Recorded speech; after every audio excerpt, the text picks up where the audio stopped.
All right, we're going to continue our study on the book of Jasher. Chapter number 16 is where we left off at last time. So please like this video, share this video, subscribe to our channel. We are up to 6,000 subscribers now, which is absolutely amazing. Don't forget to visit us online at www.kns-ministries.org. Again, that's www.kns-ministries.org. We're going to continue our studying on the book of Jasher. Jasher is a book that is quoted in your 66 books in both 2 Samuel and the book of Joshua, but yet this book has been removed from your 66 books, so we are going to climb through it until we get it all out there, and we're going to study it out every single day. So we're going to pick back up at chapter 16, verse 1. At that time, Kedorlaomer, king of Elam, sent to all the neighboring kings to Nimrod, king of Shinar, who was then under his power. We knew about Nimrod. And to Tidal, king of nations, and to Arioch, king of Elakar, which Elakar is Eleazar, with whom he cut a covenant, saying, "Come up to me and assist me, that we might smite all the towns of Sodom and its inhabitants, for they have rebelled against me these 13 years. And these four kings went up with all their camps, about 800,000 men, and they went as they were, and smote every man they found in their road. And the five kings of Sodom and Gomorrah, Shinab, king of Admah, Shemever, king of Zebulun, Bera, king of Sodom, Bersha, king of Gomorrah, Bela, king of Tazor, went out to meet them, and they all joined together in the valley of Siddim. And these 9 kings made war in the valley of Siddim, and the kings of Sodom and Gomorrah were smitten before the kings of Elam. And the valley of Siddim was full of lime pits, and the kings of Elam pursued the kings of Sodom, and the kings of Sodom with their camps fled and fell into the lime pits. And all that remained went to the mountain for safety, and the 5 kings of Elam came after them and pursued them to the gates of Sodom, and they took all that was there was in Sodom. And they plundered all the cities of Sodom and Gomorrah, and they also took Lot. So this is our story of where Lot got taken by when he was in the land of Sodom and Gomorrah, Abram's brother's son, and his property, and they seized all the goods of the cities of Sodom, and they went away. And Eunuch, Abram's servant, who was in the battle, saw this and told Abram all the kings had done to the cities of Sodom, and that Lot was taken captive by them. And Abram heard this, and he rose up, about 318 men that were with him. And he that night pursued these kings and smote them, and they all fell before Abram and his men. Wow. And there was none remaining but the 4 kings who fled, and they went each his own road. And Abram recovered all the property of Sodom, and he also recovered Lot and his property, his women, his little ones, and all belonging to him, so that Lot lacked nothing. And when he returned from smiting these kings, he and his men passed the valley of Siddim, where the kings had made war together. And Bera, king of Sodom, and the rest of the men that were with him went out from the lime pits into which they had fallen to meet Abram and his men.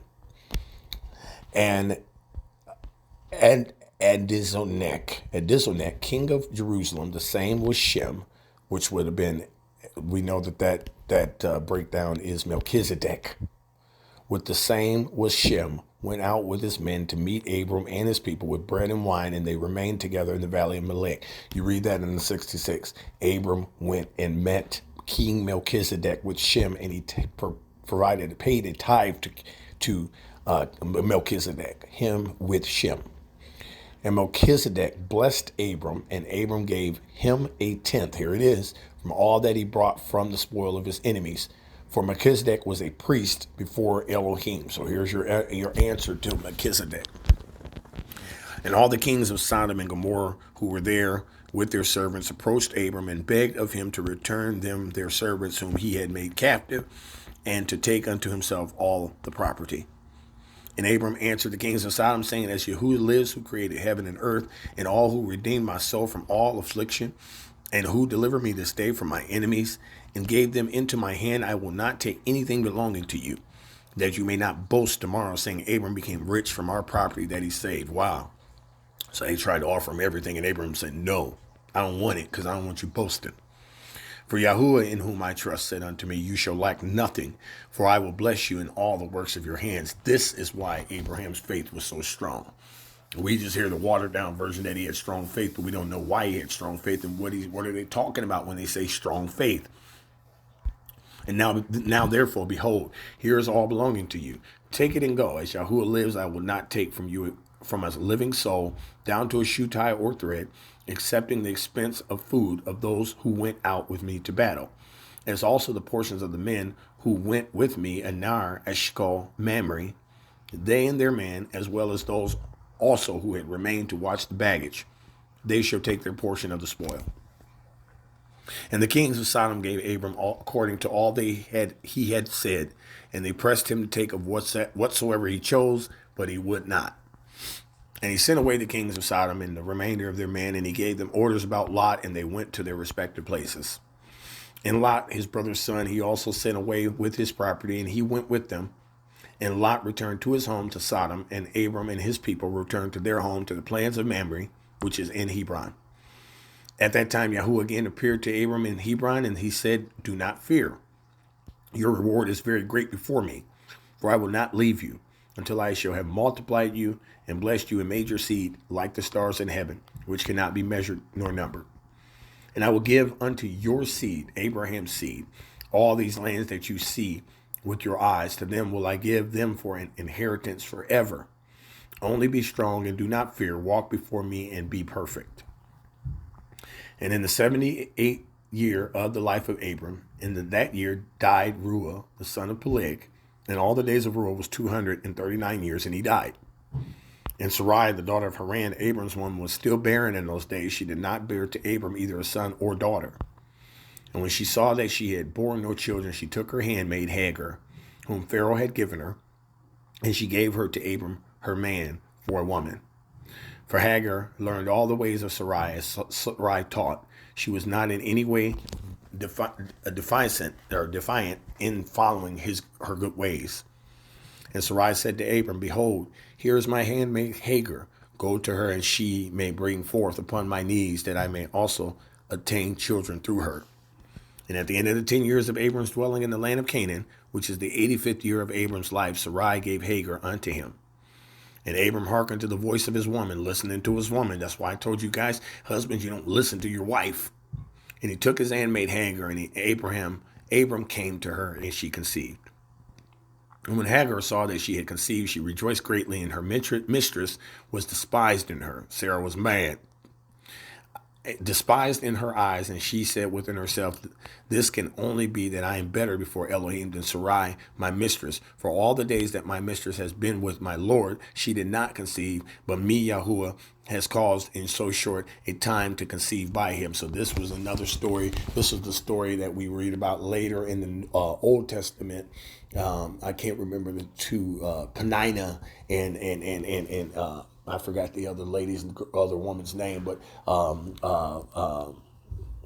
forgot her name. But Penina, they had the same situation. One was barren and one was not. And same thing with Leah and Rachel. When Sarai saw that Hagar had conceived by Abram, Sarai was jealous of her handmaid, and Sarai said within herself, this is surely nothing else but that she must be better than I am. And Sarai said unto Abram, my wrong be upon you, for at the time when you did pray before Yahuwah for children, why did you not pray on my account that Yahuwah should give me seed from you? And when I speak to Hagar in your presence, she despises my words because she has conceived, and you will not say nothing to her. May Yahuwah judge between me and you for what you have done to me. After she told him to go get some. She the one told him to go get some from his side piece, her slave. And then now here she is trying to blame it on Abraham, just like today. And Abram said to Sarai, behold, your handmaid is in your hand.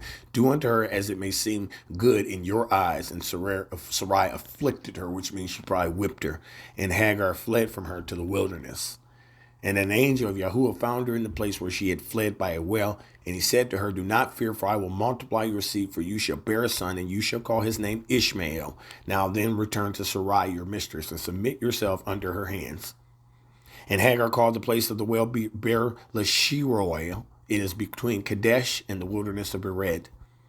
And Hagar at the time returned to her Lord's house, and at the end of the days of Hagar bore a son to Abram, and Abram called his name Ishmael. and Abram was 86 years old when he begot him. Thank you for joining us on this study here. Please like this video, share this video. Don't forget to subscribe to our YouTube channel, and you can visit us online at www.kns-ministries.org. Be blessed on purpose.